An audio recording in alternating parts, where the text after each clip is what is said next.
Hola Camila. Muy buenas tardes, Horacio. En este momento, muy buenas tardes. ¿Cómo le va? En este momento nos encontramos con el diputado Rossi. ¿Lo está escuchando? Hola Hola, Rossi. buenas tardes, Horacio. ¿Cómo está usted? A usted muchísimas gracias, diputado. ¿Qué tal? ¿Cómo le va? Muy bien. Cuando a mí el ministro Duhovne me dice que este inédito acuerdo con el fondo resuelve nuestra crisis, ¿usted qué me dice? Bueno, el ministro ha presentado el acuerdo con el fondo como un acuerdo virtuoso. Yo creo que lo que hay que decirle a todos los argentinos que los países que van al fondo son países que tienen gobiernos cuya política económica ha fracasado. La Argentina ha pasado de ser, y el ministro no lo ha respondido, pero ciertamente es así, el país que más le debe al Fondo Monetario Internacional del mundo. La Argentina hoy es el país que tiene la tasa de interés más alta del mundo, estoy diciendo claramente. Solamente 4 países del mundo tienen acuerdos stand-by con el Fondo Monetario Internacional. Los otros 3 son Irak, Jamaica y Kenia. Entonces, claramente no van los países más importantes del mundo a pedir acuerdos con el Fondo Monetario Internacional. Y no precisamente, que han tenido los países. y no precisamente pagaremos con propina. Y no precisamente pagaremos con propinas. No, bueno, eso está absolutamente claro. El endeudamiento es un endeudamiento claramente excesivo, que va a tener un impacto en la economía argentina, que va a tener un impacto ahora y que va a tener un impacto en el futuro de la economía argentina, porque en realidad lo que hay que decir claramente, la orientación de la política económica hoy está destinada fundamentalmente a pagar los servicios de la deuda. Y para pagar los servicios de la deuda es que toman el endeudamiento con el Fondo Monetario Internacional. No es que van al Fondo Monetario Internacional porque lo decidieron voluntariamente. Fueron al Fondo Monetario Internacional porque ya el mercado no le prestaba y tenían serios riesgos Tal de caer cual. en default. Yo parafraseaba la palabra... Parafraseaba la palabra propina, porque ayer escuchamos cómo la diputada Carrió, dijo que el modo de resolver nuestra crisis y esta historia de endeudamientos sociales es con propinas. Y entonces me avergonzaba la condición humana de argentino comprometido.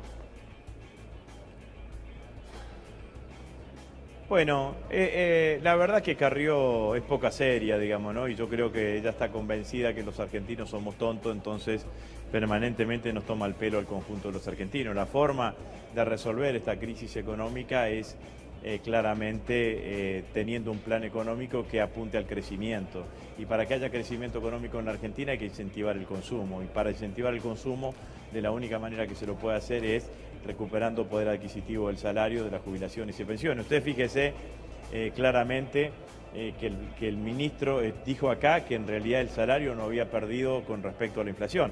Eso no se lo cree absolutamente nadie. Ningún argentino cree que el salario no perdió poder adquisitivo con respecto a la inflación. Cualquiera que va al supermercado sabe que hoy compra menos producto con la misma plata de lo que compraba en enero de este año. Entonces que el ministro venga a decirnos esto muestra claramente que nos están mintiendo en la cara, ¿no? Yo digo, estos son los lineamientos de una política que proyectada en los próximos años, hasta que haya elecciones, la plata no solo va a ser más chiquita, los salarios van a ser no solo más chiquitos, sino la deuda más grande. ¿Cuál es el camino sin retorno a lo que nos está llevando este gobierno? Bueno, nos lleva a un escenario de un país con recesión económica, es decir, sin nivel de crecimiento económico, con altos niveles de inflación. Hoy el ministro reconoció que vamos a tener una inflación del 27%, aprobaron un presupuesto hace 5 meses que estimaban una inflación del 10%. Yo creo que la inflación real la vamos a tener arriba del 30%. Esto es si no sigue habiendo aumento del tipo de cambio, y hay que ver qué impacto tienen los aumentos tarifarios antes de fin de año. El ministro no quiso decir cómo eran los aumentos tarifarios acá a fin de año, dijo que eso era una competencia del ministro de Energía, pero el escenario va a ser un escenario de recesión económica, alta inflación, lo cual va a tener un impacto horrible en el tejido social de los argentinos y que va a tener claramente un impacto en los niveles de ocupación. Yo creo que vamos a terminar con una desocupación arriba de los 2 dígitos. Para que este plan siga caminando, dicen que van a imaginar lo que llaman el Pacto de San Isidro. Es un pacto de gobernabilidad con peronismo, con gobernadores peronistas, para que en el presupuesto 2019 esto pueda atravesarse en el Congreso. ¿Qué disposición hay, sobre todo en la oposición, para aprobarle ese presupuesto?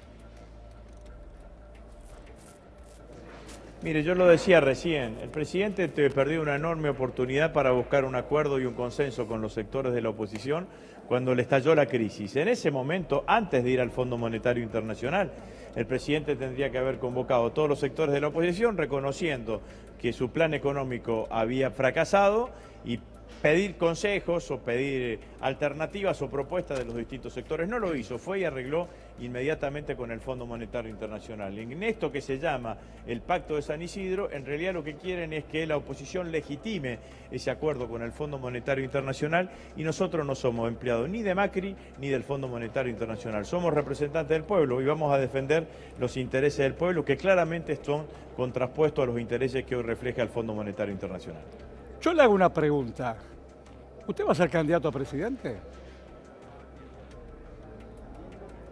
Lo he dicho en muchos lugares, tengo toda la intención de ser candidato. Me parece que este momento de crisis económica tan importante que vive la Argentina amerita o no me lleva a mí a ser prudente en convertir esa intención en decisión, pero también tengo que ser honesto y aunque sea contradictorio, sé que no tengo mucho más tiempo. Yo soy un candidato que necesita tiempo de instalación, sería mi primer campaña nacional, así que yo calculo que entre agosto y septiembre serán los meses en donde yo tenga que convertir finalmente esta intención en una decisión, si finalmente es una decisión afirmativa, pero la verdad que tengo muchas ganas de ser candidato, tengo en claro qué es lo que represento, a dónde quiero ir y obviamente que tengo ganas de ser presidente de los argentinos. ¿México puede ser un buen espejo? ¿Lo que ha ocurrido en México puede ser un buen espejo para la Argentina?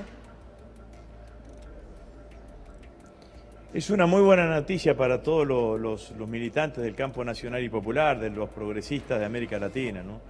El triunfo de López Obrador por la magnitud que tuvo, la primera experiencia de un gobierno progresista después de muchísimos años en México, con la importancia que tiene México, la segunda economía latinoamericana después de Brasil, bueno, sin duda que viene a cortar un ciclo de que en general en las elecciones en los distintos países triunfaron experiencias conservadoras. Bueno, a mi criterio es una muy buena noticia, yo lo recibí con mucha alegría.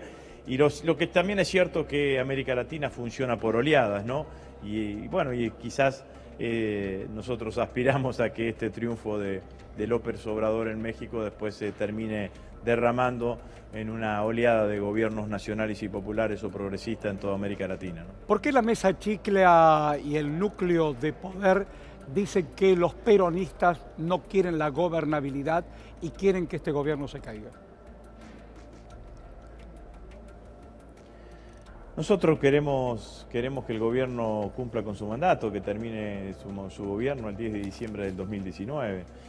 Nada más alejado que esa apreciación. Sí entendemos que ser opositor responsable es no hacer seguidismo oficialista, ¿no? Ser opositor responsable es decirle al gobierno cuando el gobierno se está equivocando, cuando el gobierno está cometiendo un error y proponerle caminos distintos. Mire, Horacio, ¿qué hubiese pasado si en el 2016 no se hubiese votado el acuerdo con los fondos buitres? Bueno, el gobierno lo que hubiese tenido que hacer en ese momento es renegociar un mejor acuerdo en beneficio de todos los argentinos con los fondos buitres. ¿O qué hubiese pasado si no se hubiese aprobado la reforma previsional? Además de ser una muy buena noticia para el conjunto de los adultos mayores en nuestro país, también hubiese significado que el gobierno tenía que resolver su problema fiscal desde otro lugar y no expoliándolos a los adultos mayores, que son de los sectores que claramente hay que proteger en la Argentina. Entonces, ser opositor responsable significa darle representación institucional a aquellos argentinos que están con una mirada crítica con el gobierno y hacerlo dentro de los marcos que marcan las instituciones. Eso es lo que hacemos nosotros en cada una de nuestras acciones en el Parlamento. Cuando yo escucho todo el tiempo que el Poder Central argumenta que todo lo que le pasa es la pesada herencia, Me imagino en el 19, ¿qué se dirá de estos años de gestión, gane quien gane? Estos años, ¿qué herencia recibirá aquel que tome el 19? Bueno, lo primero que hay que decir es que Macri ha sido un privilegiado en la política argentina, porque Macri recibió un país, fue el primer presidente de la democracia que recibió un país donde hubo cambio de signo político, entre un gobierno de un partido político a un gobierno de otro signo político, sin que la Argentina estuviese en crisis. Recordemos, Alfonsín recibe la Argentina de la dictadura, Menem recibe la Argentina de la hiperinflación, De la Rúa recibe la Argentina de la hiperdesocupación, Néstor Kirchner y Eduardo Duhalde reciben la Argentina de la crisis del 2001. Mauricio Macri recibió una Argentina que no tenía crisis, que podrían decir que tenía problemas, pero la Argentina no estaba en crisis, la Argentina estaba funcionando. La Argentina tenía bajo nivel de endeudamiento, la Argentina tenía una desocupación debajo del 6%. O sea que lo que ha pasado en este tiempo no ha sido lo que ellos llaman la pesada herencia, sino que los argentinos nos estamos dando cuenta que no fue la pesada herencia, sino que fue el heredero, el que administró absolutamente en sentido negativo y en sentido deficitario todas las buenas condiciones que le habían dejado a la Argentina en diciembre del 2015. ¿Qué va a pasar en diciembre del 2019? Vamos a tener una Argentina condicionada, vamos a tener una Argentina con deuda, una Argentina endeudada, una Argentina con empobrecimiento general de nuestros ciudadanos, con alto nivel de desocupación y con alta inflación, pero la Argentina ha superado crisis y otros países han salido de crisis más graves y yo creo que igual que en otras oportunidades en nuestra propia historia, a partir del 10 de diciembre del 2019 se puede empezar a construir otra página para el pueblo argentino. Diputado Rossi, muchísimas gracias por esta ida y vuelta con Crónica. Muchísimas gracias.